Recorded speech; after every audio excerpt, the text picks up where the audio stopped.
우리가 이제 가보지 못한 깊은 바닷속에 이제 희귀한 생물들도 많이 있겠죠. 각 나라에서 화제가 된 해양 생물 들어볼까요? 콜롬비아 핑크색 돌고래 있어요. 핑크색 돌고래인데 만나기 정말 힘들어요. 200만 년 전부터 아마존에서 살아왔는데 와, 신기하다. 이거 포토샵 많이 했어. 포토샵 진짜로 그렇게 생겼어요. 눈 마주치면 안 된다면서요? 맞아요. 눈 맞추면 전설 있어요. 눈 맞추면 평생 동안 악몽을 꾼다는 그런 악몽을 꾼다. 네 그런 전설이 있어요. 그리고 이 돌고래는 유전자 변질로 생기는 그런 동물이래요. 아, 유전자 변이로. 네, 우리 중국에서는 종화 백해둔이라는 돌고래가 있는데 처음에 기록했을 때는 중국 당나라였고 진짜 이 돌고래가 이름대로 어렸을 때 진한 희색이었다가 성인이 되면서 핑크색으로 변해요. 근데 너무 적어서 가지고 보호 동물로 등록이 되면서 귀한程度가 팬다랑 비슷해서 가지고 수상 팬다라고 부르기도 해요. 희귀하니까. 최근에 어떤 이탈리아 사람이 태국에 놀러 가는데 240kg 가오리 잡아가지고 엄청 진짜요? 가져갔어요. 저걸 안 해보셨죠, 선생님도? 저거는 포로 안 드셨죠? 잡아보긴 했는데 저렇게 큰 건 못 잡아봤어요. 아, 잡아보긴 또 하셨어요? 네네. 한 2m 정도 되는 크기는 잡아봤는데 2m 가오리요? 저 2m 되는 것 같은데. 더 크신 것 같은데? 저게 훨씬 더 크죠. 아, 그래요? 140. 일본에도 이제 큰 게 있는데 또 오징어, 대왕 오징어라고 있는데 최대 뭐 18m까지 되는 그런 거 있다고 하는데 일본에서 살아있는 대왕 오징어를 촬영하는 데 성공했어요. 보통 촬영하는 데 진짜 어려워요. 어려워서 어떤 그 박사님이 있는데 400시간 이상 걸쳐서 이제 계속 연구를 하시는 미사일 아니에요? 무섭다. 잠수가. 야, 눈 하나가. 그래서 이게 세계적으로도 굉장히 희한한 징그러. 최근에 텍사스주 그 태풍 하비가 끝나고 한 사람이 그 바닷가 걷다가 갑자기 어떤 괴물처럼 생긴 게 있었는데 도대체 뭔지 몰라서 사진 찍고 여러분 이거 뭔지 아는 사람 있냐 이렇게 SNS 에 올렸는데 어떤 전문가가 답을 했어요. 이거는 송곳 뱀 장어예요. 팽 스네이크 일이라고 하는데요. 근데 원래는 멕시코 골프에서 되게 깊은 바닥 속에서 살고 있는데 근데 그 태풍 때문에 뒤집어져서 다시 이렇게 올라와서 그 사람들이 아예 모르는 거였는데 되게 무섭게 생긴 멕시코 건데 본 적이 왕자예요. 없어. 그러니까요. 멕시코는 우리 아카풀코 해변이라는 곳이 있는데 거기서 어느 날 갑자기 어떤 이상한 그 물체가 나타난 거예요. 근데 야, 검은색이고 그런데 뭐야? 어디가 정확한 이거는 표지. 이거 규진 아니에요. 규진 아닌데 이게 전문가를 불렀어요. 전문가를 불렀는데 그 전문가도 구분하지 못했어요.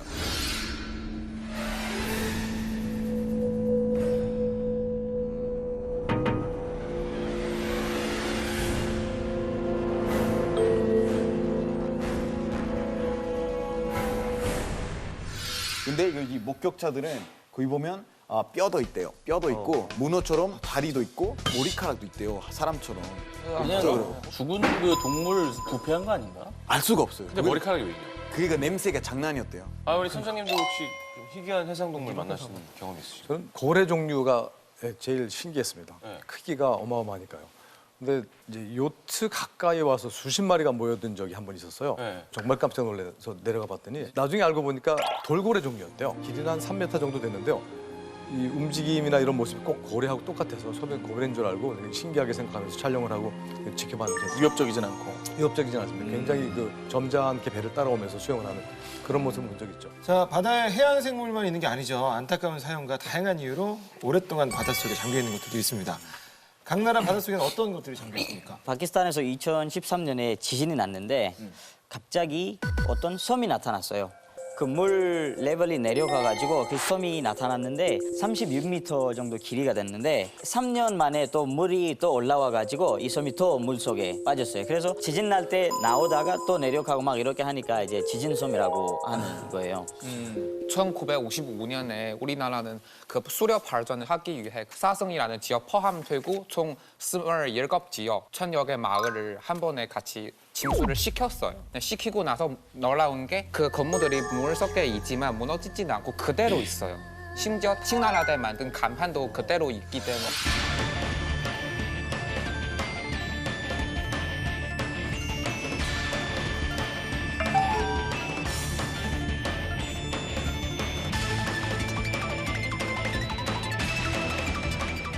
다이버들한테 되게 신나는 일들이네. 청나라 때 만든 간판이 있다고 네네, 하니까 청나라 때 대단하네.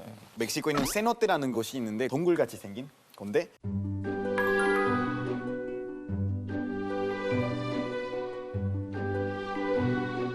그 세노테 중에 안헬리타 세노테라는 곳이 있어요. 거기는 수영해서 들어가면 안에 또 다른 샘이 있어요.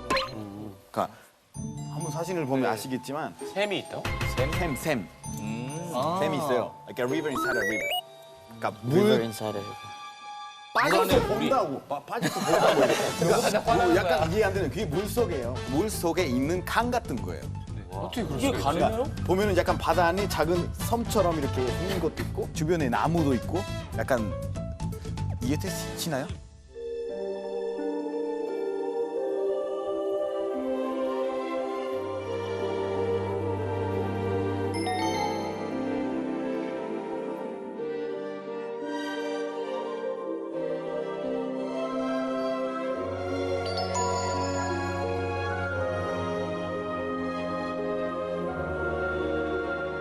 보물섬 뭐 보물선 이런 얘기 많이 하는데 가라앉은 배 얘기들이 많죠. 그렇죠. 2차 세계 대전 때 이야기인데 그때 브라질에 금 갖고 있었던 배 SS 민든호가 있었는데 영국 군인들한테서 발견해서 갑자기 사라졌어요.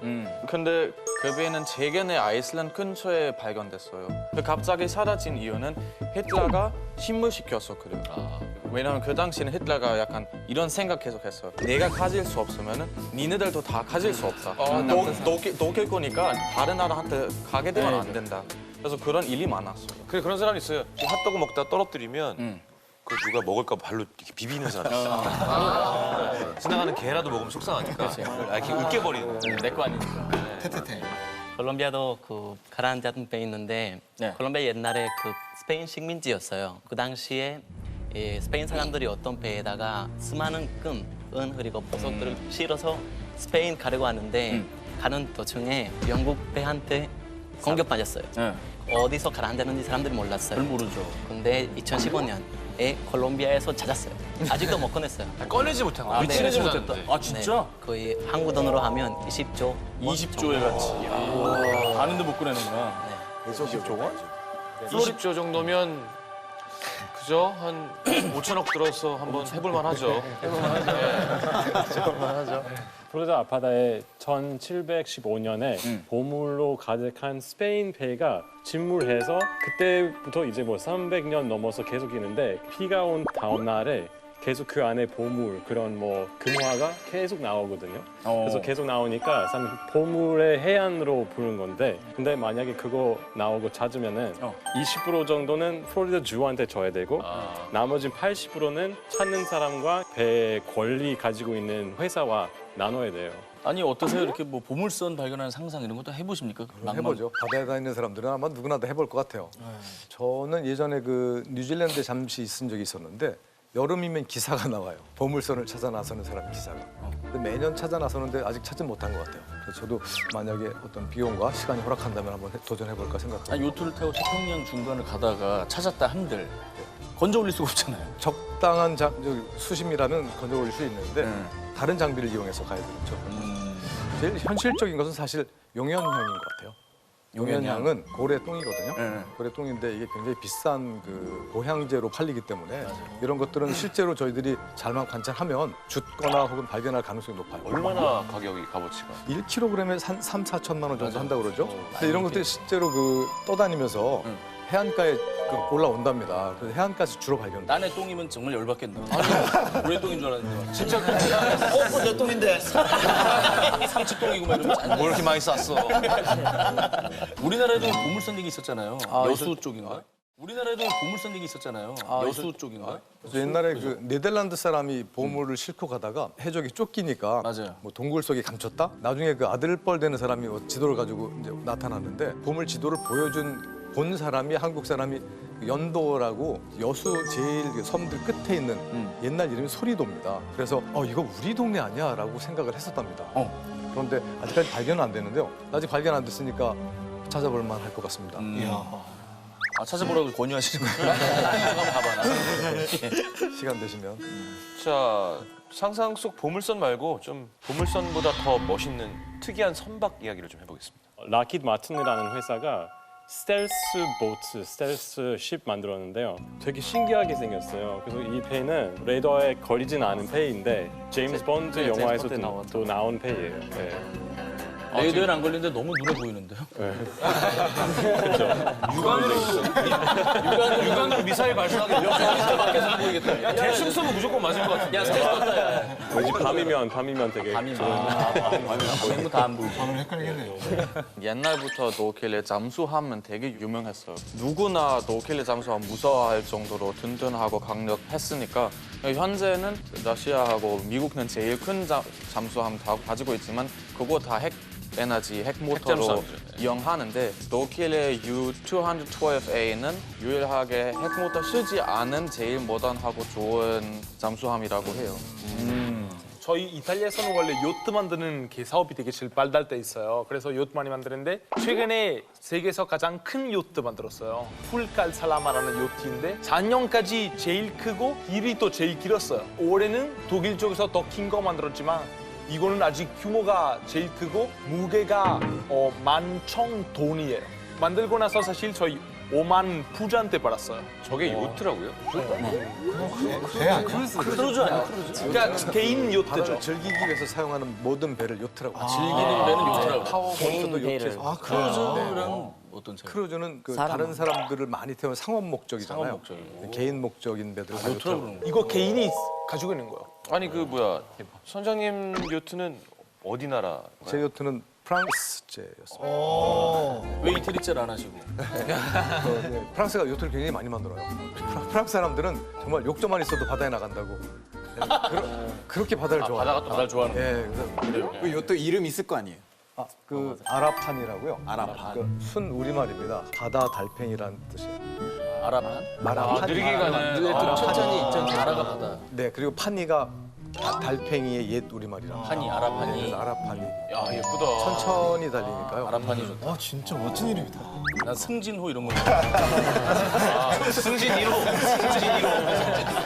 요트 같은 거는 뭐 이탈리아, 프랑스 거 최고지만 그 요트 안에 쓰는 그 장갑이 파키스탄 거 최고예요. 파키스탄 가죽으로. 아, 가죽은 또. 그게 최고라서 이제 진짜 많이 다른 나라로 수출되고 있어요. 아마 선장님 쓰신 것도 메이드 인 파키스탄일 거예요. 맞나요? 아, 저 뉴질랜드 하고 메이드 인 메이드 인 차이나. 한번 써보시면 아주 좋은. 다음에 써보겠습니다. 써보세요. 네, 그리고 저 파키스탄에 그 북쪽에서만 쓰는 특이한 배가 있어요. 타이어 튜브 있잖아요, 안에. 그 튜브로 만든 배예요. 근데 이제 바다 같은 데서는 쓸 수 없지만. 뭐라고요? 저기 배라고. 이 사진 너무 점이 맛있네. 이 사진은 나도 이제 처음 들었어. 아니, 인원 초과 아닌가, 저거? 아니 진짜 이 과적이야, 과적. 가운데 있는 사람은 불안해하잖아, 지금. 이 사진은 좀 이상한 사진인데 사실 그게 좋아요. 진짜인데. 가운데 있는 애 물잖아. 나무로 바닥을 밀고 있는 거죠 지금. 수심이 한 2m도 안 될 것 같아. 거기 오르게닉 빌리지라는 조그만한 마을인데요. 거기서 이제 교통수단으로도 많이 쓰고 있고. 완전 오르게닉. 뭐 특이하잖아요. 특이하니까. 우리나라도 세계적인 조선 기술을 자랑하잖아요. 네. 선장님이 보시기에 우리나라 최고의 자랑스러운 배는 어떤 역시 겁니까? 그 역사와 전통을 자랑하는 거북선 아닐까요? 최고죠. 거북선은 전투함인데 약간 방어적 성격을 띤 전투함이에요. 왜냐하면 원양을 항해하기에는 그 밑바닥이 편편해서 좀 불편하고요. 파도를 가리기에는. 그 대신 연안에서는 그 뻘에 얹히더라도 물만 들어오면 다시 움직일 수 있는 그런 구조로 되어 있는 탄옥선에서 유래했습니다, 원래. 이게 전투할 때 몸체를 적함대에 부딪혀서 다른 배를 부시기 위해서 설계가 되어 있기 때문에 굉장히 튼튼하고요. 거북선은 그런 판옥선에 지붕까지 덮어버렸어요. 왜냐하면 임진왜란 당시에 일본 전투함은 그렇게 높지 않았다고 그래요. 네, 그래서 배를 가까이 와서 올라타기 쉽게 하면 안 되니까 그렇죠. 올린 배를 거죠. 높게 올렸답니다. 그렇게 해서 이제 위에서 화살 쏘기 공격하기도 좋게 그렇게 해서 이제 방어형의 그런 전투함으로서 유명하죠. 적들이 보기에도 비주얼적으로 굉장히 공포스러웠다고. 보스럽죠. 뭐 입에서 이렇게 불을 뿜는 구조로 돼 있었거든요. 이 기술 때문에 사실 어떤 회사인지 아마 현대였을 거예요. 옛날에 뭐 어디 나라에 무슨 폐를 만들겠다는 그런 게 있었는데 그때는 한국 폐 만드는 산업이 유명하지 않았다고 들었는데 근데 우리는 옛날에 이런 거북이 배 같은 만든 나라다라고 해가지고 그때 그걸 그런 시작했다고. 일화가 있죠. 그죠. 저도 들은 적이 있는 것 같습니다.